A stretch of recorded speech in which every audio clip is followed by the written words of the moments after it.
vamos partir para a primeira grande crise da fase contemporânea, né? Que aí é o século XX. O pessoal que trouxe caderno, vá anotando as informações, os conceitos, que isso é importante. Eu costumo sempre dizer que uma aula de ciências humanas ela pode ultrapassar os limites das 45 questões. Ela pode te ajudar muito numa prova de redação, né? Então, são informações que nós estamos dando aqui, você vai anotando, fica à vontade para ir perguntando. Então, a primeira grande crise do capitalismo vai ser a crise de 29, né? Só que tem um detalhe, essa crise de 29, ela estourou nos Estados Unidos, mas precisamos voltar. Precisamos entender a montagem dessa crise. Vamos lá.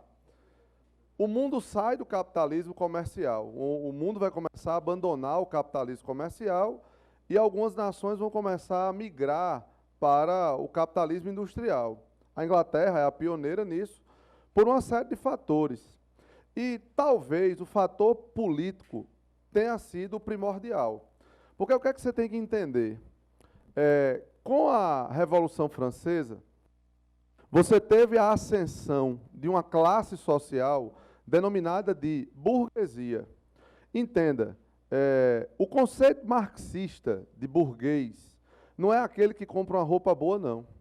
O conceito marxista de burguês não é aquele que compra um celular bom, não. O conceito marxista de burguesia é aquele que é proprietário dos meios de produção. Então, você é burguês se você é proprietário dos meios de produção. Então, essa burguesia proprietária dos meios de produção, o que foi que ela fez? Ela tomou o poder na Inglaterra. Daí a Revolução Inglesa. Você tinha um modelo de governo absolutista na Inglaterra, esse modelo onde o rei governava de forma centralizada foi derrubado. Então, veja, o rei governava e ele foi derrubado. E quem foi que derrubou esse rei? A burguesia, a proprietária dos meios de produção. Então, a burguesia dá o golpe no rei. Uma prova disso, essa tomada do poder na Inglaterra aconteceu em 1689, a assinatura de um dos documentos mais famosos das revoluções burguesas, que é o Bill of Rights, que é o controle do poder real. Então, olha só como é interessante. A Inglaterra ela tem um sistema de governo que começou em 1689 e até hoje é o mesmo. Veja que a Inglaterra tem, em sistema de governo, quase a mesma idade do Brasil. Ou seja, 1689, o Brasil só tinha 189 anos de vida. E a burguesia inglesa já vai pegando, né? Partindo, obviamente, de uma visão eurocêntrica, o Brasil vai ter 189 anos de vida. Então, a burguesia inglesa toma o poder. Ou seja, ela se apropria do poder e, a partir de agora, o poder vai funcionar da maneira que a burguesia quer. A primeira medida qual foi? Abrir um banco. Para que abrir um banco? Para emprestar dinheiro.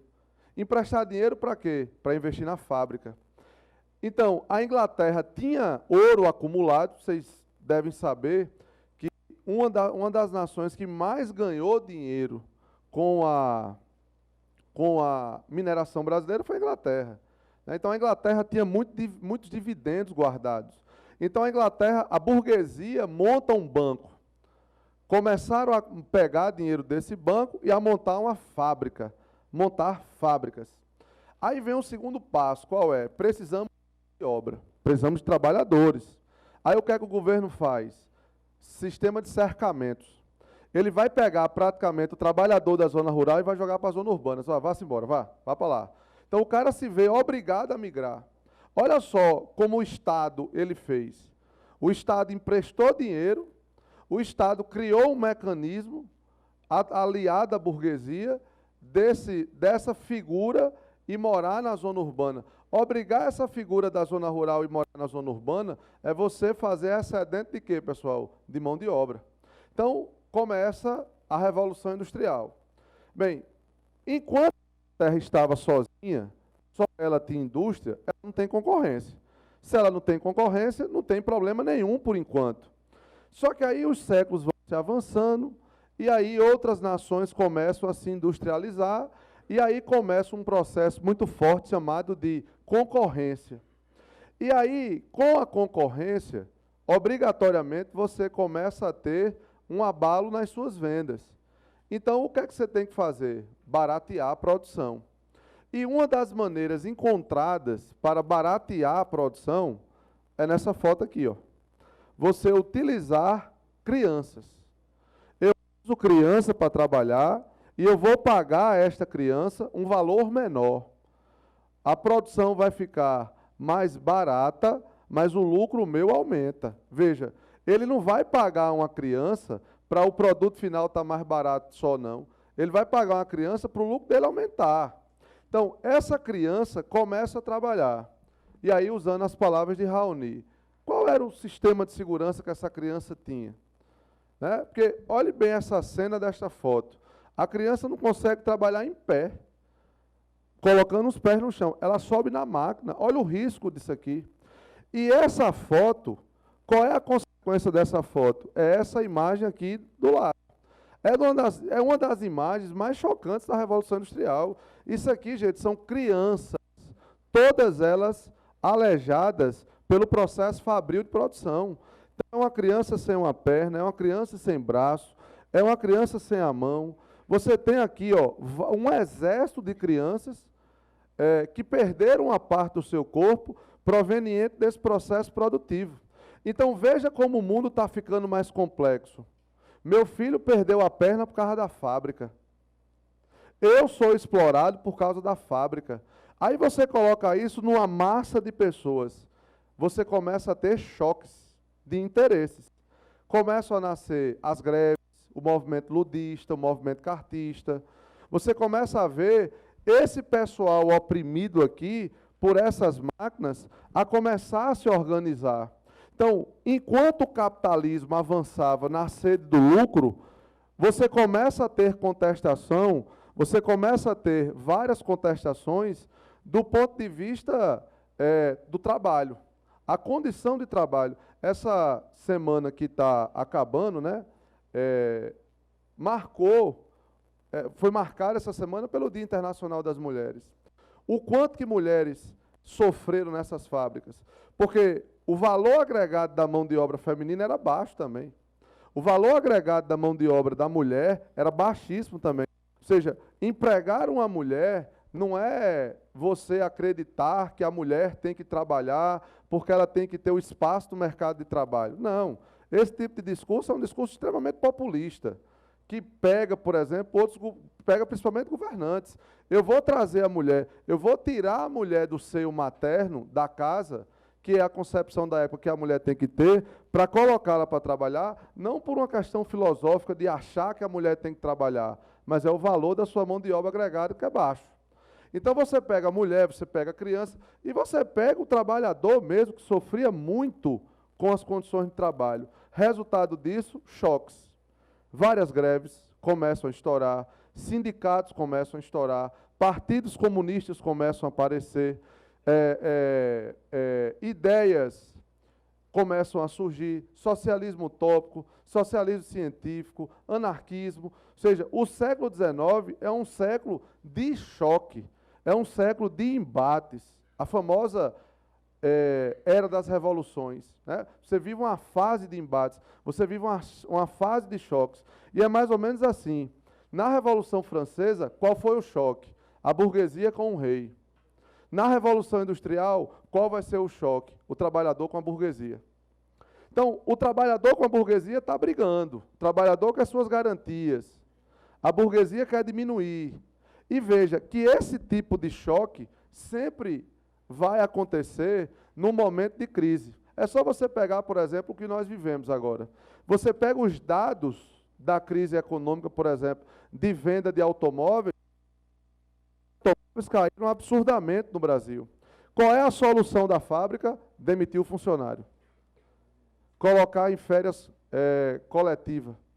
A ideia é sempre essa.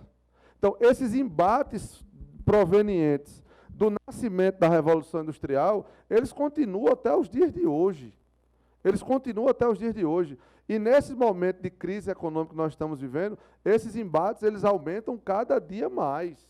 Então, desde a primeira fábrica na Inglaterra, a qualquer fábrica que você tenha nos dias de hoje, esses embates vão acontecer. Esses embates ocorrem. Então, do ponto de vista do cotidiano do trabalhador, eles estão lá lutando. E a Inglaterra está fazendo o quê? A França está fazendo o quê? Portugal está fazendo o quê? A Espanha está fazendo o quê? A Bélgica está fazendo o quê? Elas estão atrás de mercado. Então é mais ou menos assim, eu estou com um problema na Inglaterra porque estão surgindo greves. Mas essa greve não pode atrapalhar o meu mercado consumidor. Então, independente de estar havendo o embate, o choque interno na Inglaterra, interno na França, interno em Portugal, os países estão avançando em busca de mercado consumidor. Bem, como é que o capital me convence a consumir? Hoje com propaganda, né? Então, eles empurram produtos pela propaganda. Como é que o capital, no início da discussão de Revolução Industrial, ele fazia? Ele obrigava você a consumir. É diferente. Hoje em dia, você se sente obrigado a consumir pela propaganda, pelo status. Nessa época, você tinha que consumir. Porque o que foi que os grandes países industrializados fizeram?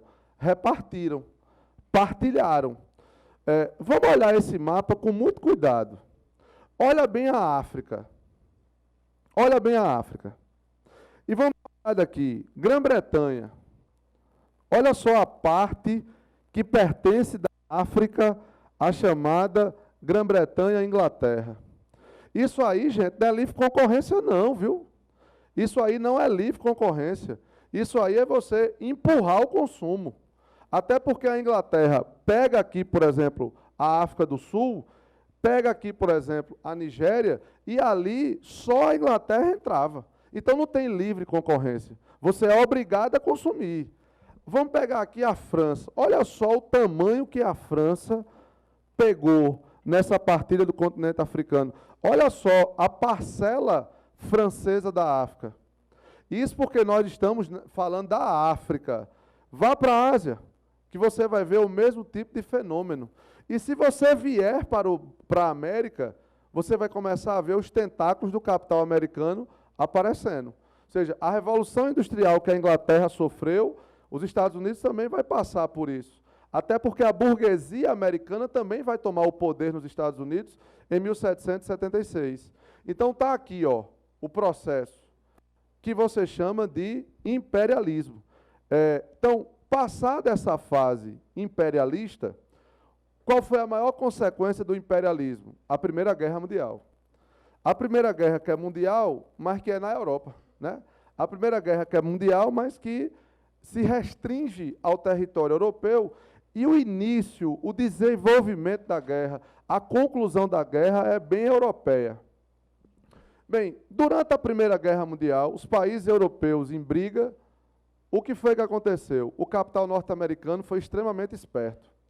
Foi o que os Estados Unidos fizeram. Opa, a Europa está em guerra, parou a produção. Quem vai produzir sou eu. Ó. Quem vai começar a produzir sou eu. Então, quando o Raoni, lá atrás, um pouco nessa aula de hoje, falou de uma crise de superprodução, olha aí, ó, quem eu estou falando de superprodução? O capital norte-americano. Os Estados Unidos viveram um momento que eles denominaram, inclusive, de jeito americano de viver, modelo americano de se comportar, que era a época da superprodução. Eu estou produzindo porque a Europa está em guerra, ela parou a sua produção e eu estou o quê? Vendendo. Olha só como são as coisas. O Brasil vai ter um projeto de industrialização lá com Vargas. Mas nessa época da guerra, até o Brasil tirou uma casquinha da indústria. Veja, o Brasil que não tinha a mínima tendência para a indústria, o Brasil que não tinha o mínimo perfil para ser industrializado, tirou uma casquinha da Primeira Guerra Mundial. Porque o setor produtivo europeu parou, foi o que o Brasil começou a fazer? A produzir. Isso aconteceu no governo de um cara no Brasil chamado Venceslau Braz. É um modelo de economia que você chamou de substituição de quê, pessoal? De importações. Então, veja, o Brasil se aproveita da guerra. O Brasil vai se aproveitar da guerra para produzir a sua indústria, para fazer uma fraca produção industrial, mas existe. E nos Estados Unidos, você tem a superprodução. Produção em cima de produção, aplicação do liberalismo econômico, você não tem regras, a bolsa de valores, os bancos, tudo que você possa imaginar tinha liberdade. E aí tem uma história interessante para a gente contar, que é a seguinte, por exemplo, como é que você abre um banco no Brasil? Eu quero ser dono de um banco, Rafael. Você pode abrir um banco? Pode. Agora, para você abrir um banco no Brasil, você tem que ir até o Banco Central. O Banco Central vai exigir de você um lastro, um dinheiro, que o Banco Central vai guardar lá na poupancinha dele. Porque se o seu banco quebrar, o correntista, né, o cliente, não fica no prejuízo, porque o Banco Central tem aquele dinheiro guardado. Nos Estados Unidos não é assim, não. Nos Estados Unidos, você abre um banco sem precisar dar esse dinheiro. Então, quando a economia americana, por exemplo, lá em Bush quebrou, pelo setor imobiliário, que afetou diretamente os bancos, quebrou um banco aqui no Brasil chamado de Lehman Bank. O Lehman Bank, nessa época, tinha feito uma parceria com o Multibank. O Lehman Bank faliu nos Estados Unidos e foi um efeito dominó chegando no Brasil. E o porquê que o Lehman Bank faliu tão rápido? Porque nos Estados Unidos você não cria um banco tendo que botar esse dinheiro, tendo que guardar esse dinheiro. Porque essa característica é uma característica da época do liberalismo econômico. É muito antigo isso. Então, nos Estados Unidos, nada você tinha amarra. Tudo poderia ser especulação. Até que, em 29, já tinha passado a guerra, a economia europeia voltava a crescer, crash da Bolsa de Nova York, quebra. Resultado disso, falência de bancos e empresas, ruína da classe média, desemprego, diminuição do poder de compra, diminuição da procura, baixa dos preços agrícolas e industriais, quebra dos lucros das empresas, retirada de capitais americanos do estrangeiro, especulação bolsista. Então, olhe bem para cá o que os americanos viviam e o que eles passaram a viver um pouco depois da crise.